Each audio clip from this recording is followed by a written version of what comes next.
शिला प्रभुपाद की जय, गुरु गौरांग की जय। तो कल के सत्र में हमने सुना था सरस्वती जो 3 वर्ष की थी, प्रभुपाद जी उसको कितना प्रेम करते थे। अपने मुंह में हमेशा प्रसाद खाए हुए वह जब भी प्रभुपाद जी के पास आती थी, प्रभुपाद जी कहते थे तुम्हारा मुंह कूड़ेदान की गाड़ी की तरह है। जैसे कूड़ेदान में कूड़ा डालकर जब गाड़ी में रखा जाता तो गाड़ी उसको जूम जूम करके खा जाती है, वैसे तुम प्रसाद को खाती रहती हो।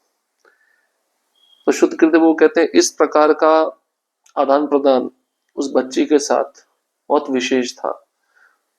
और वो बच्ची, उसने कौन से ऐसे पुण्य कार्य किए होंगे जिससे श्रील प्रभुपाद जी उसके साथ इतना आत्मीय स्तर पर खेल करते थे।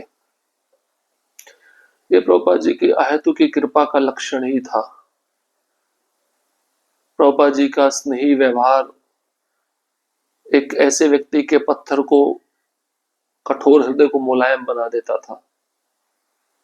तो शुद्ध भक्त का लक्षण होता है अपने प्रेम से दूसरे के हृदय को जीतना। अब हम आगे बढ़ेंगे। कीर्ति का अर्थ है निपुण। 13 जनवरी 1973, महादेविया का फ्लैट, मुंबई, भारत। शिल प्रभुपाद ने 6 सप्ताह तक कार्तिकेय महादेविया के फ्लैट में निवास किया। फ्लैट के निचली मंजिल से शिल प्रभुपाद के कक्ष तक के लिए एक बहुत छोटी सी 2 व्यक्तियों के लिए लिफ्ट थी।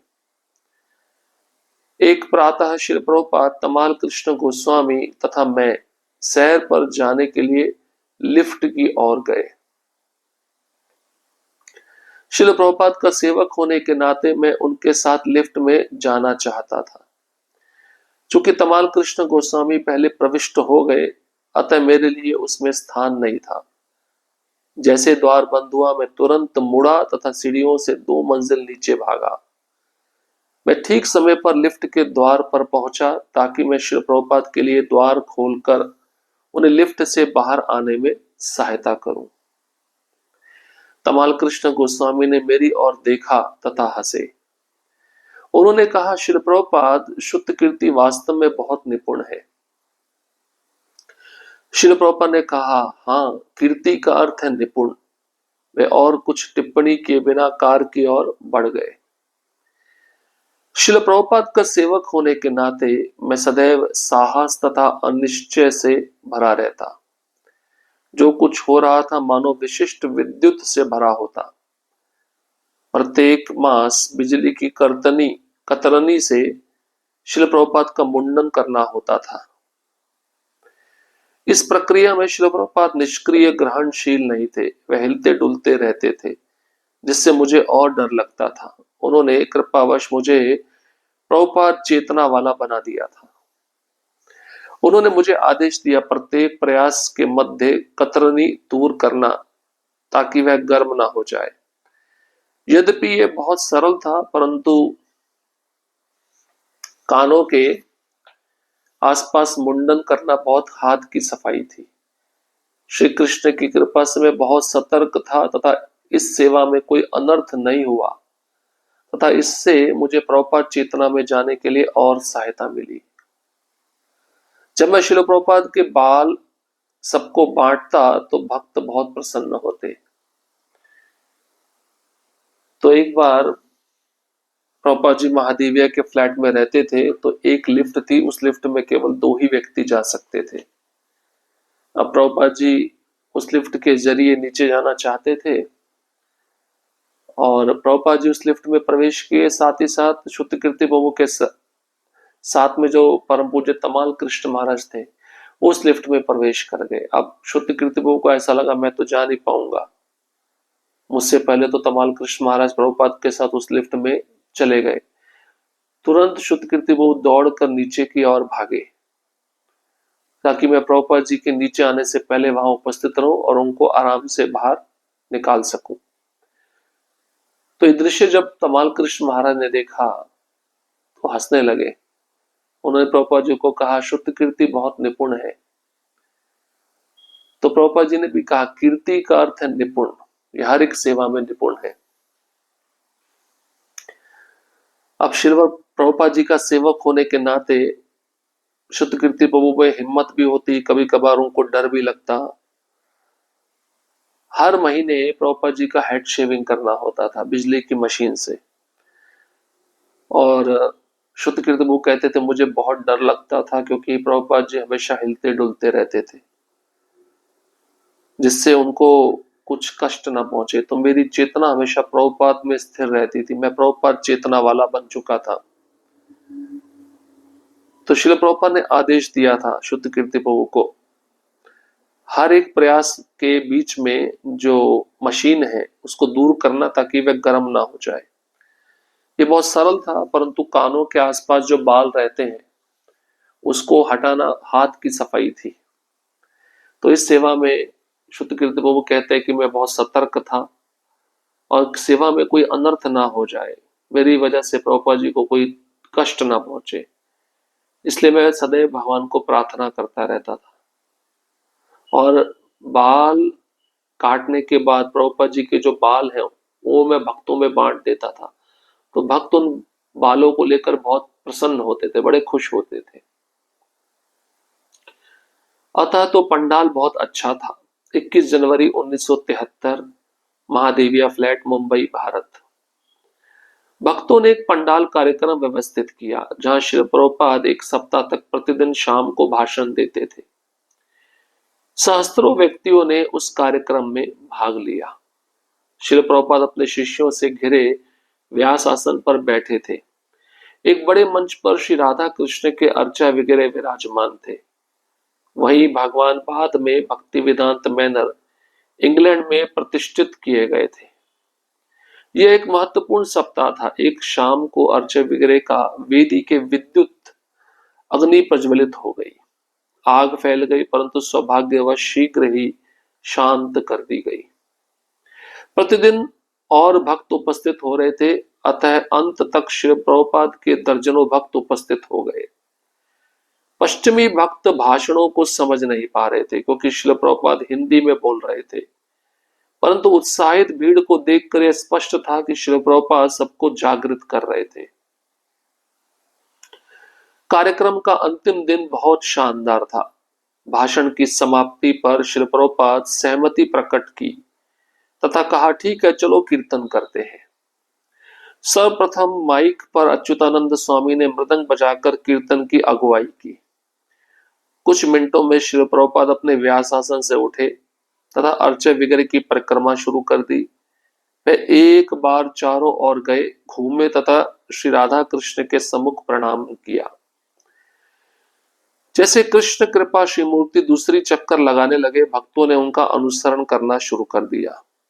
जैसे वे हिलते हुए मंच दूसरी परिक्रमा करते हुए मुस्कुरा रहे थे तथा ताली बजा रहे थे, वे पुनः मुड़े तथा श्री भगवान के सम्मुख दंडवत प्रणाम किया। कीर्तन और भावुक हो गया था। सबने श्री प्रभुपाद का अनुगमन करते हुए भावुकता का आस्वादन किया। वे एक बार पुनः राजसी ढंग से भगवान के चारों ओर घूमे तथा इस तरह उन्होंने अपना तीसरा चक्कर पूरा कर लिया। वे परम भगवान तथा उनकी आह्लादनी शक्ति के सम्मुख झुके तथा प्रणाम किया। तत्पश्चात भीड़ की ओर अपना मुख किया। वे जैसे ही घूमे, उन्होंने अपनी बाजुओं को हवा में ऊपर उठा लिया।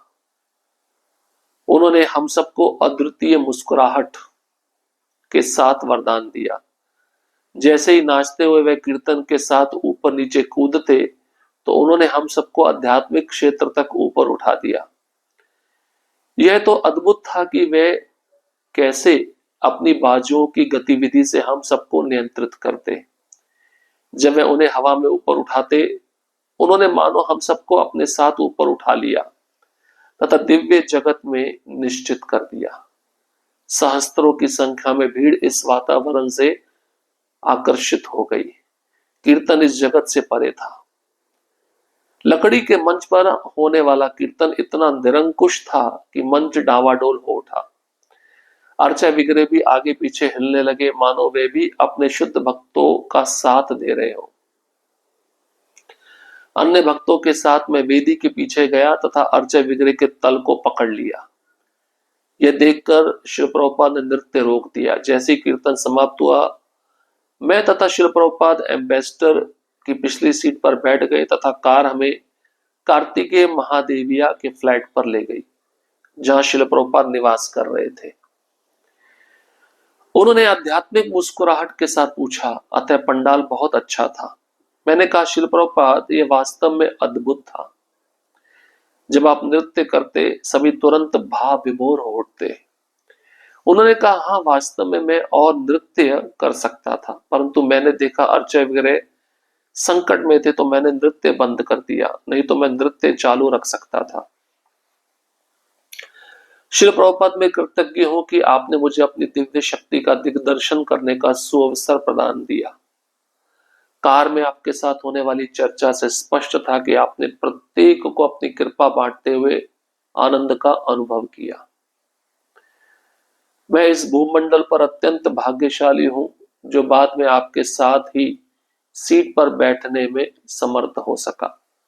कृपया पुनः अपनी बाजुओं को ऊपर उठाइए ताकि मैं आपकी इच्छा अनुसार नृत्य कर सकूं।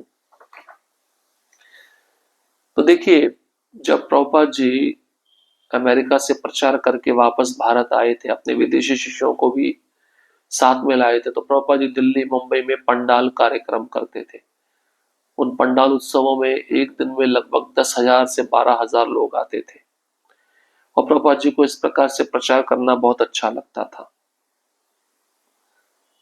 तो शुद्ध कीर्ति प्रभु कहते हैं, जब मुंबई में पंडाल लगाया गया तो वहां पे राधा कृष्ण के अर्चा विग्रह भी उस मंच पर विराजमान थे।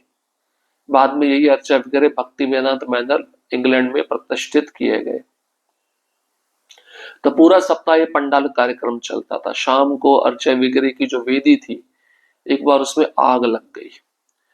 आग फैलने लगी, परंतु सौभाग्यवश शीघ्र ही आग को शांत कर लिया गया। प्रतिदिन और भक्त बढ़ते रहे। शिल प्रभुपाद दर्जनों भक्तों को साथ में लेकर कीर्तन करते थे।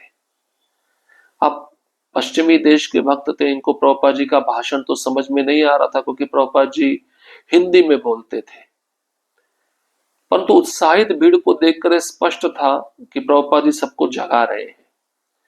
कार्यक्रम का जब अंतिम दिन आया तो उस दिन भीड़ बहुत शानदार थी। जैसे ही प्रभुपाद जी का प्रवचन समाप्त हुआ, प्रभुपाद जी ने कहा, ठीक है, हम अब कीर्तन करेंगे।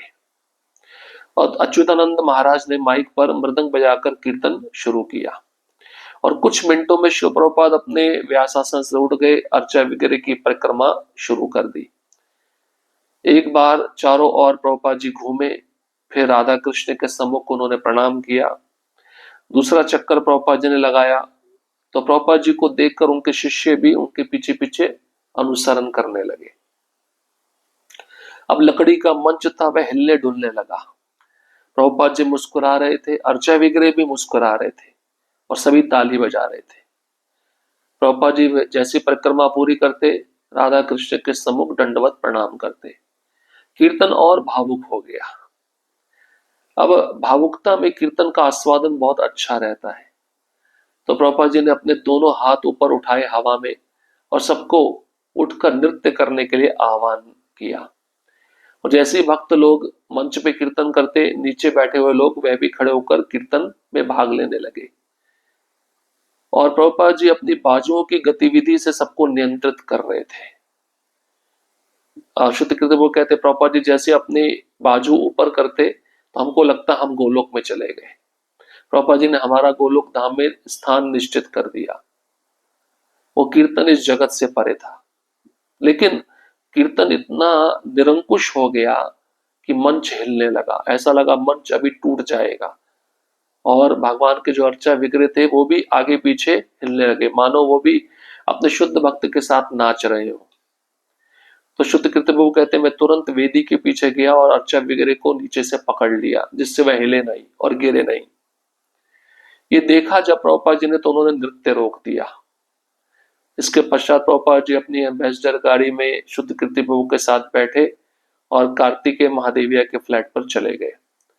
अब रोचक वार्तालाप हुई। प्रभुपाद जी मुस्कुराकर कहते, पंडाल बहुत अच्छा था। और शुद्ध कीर्ति प्रभु कहते, प्रभुपाद जी वास्तव में बहुत अद्भुत कार्यक्रम था। जब आप नृत्य कर रहे थे तो सभी भाव विभोर हो गए।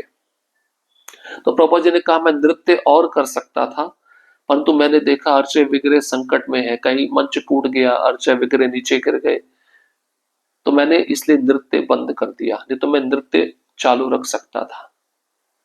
तो शुद्ध कीर्ति वो कहते हैं कि मैं कृतज्ञ हूं कि आपकी दिव्य शक्ति का दर्शन करने का मुझे अवसर प्राप्त हुआ, और आप अपनी कृपा हर एक जीव को बांटते हैं। इस भूमंडल पर मैं अत्यंत भाग्यशाली जीव हूं कि मुझे आपके साथ एक ही सीट पर बैठने का अवसर मिला।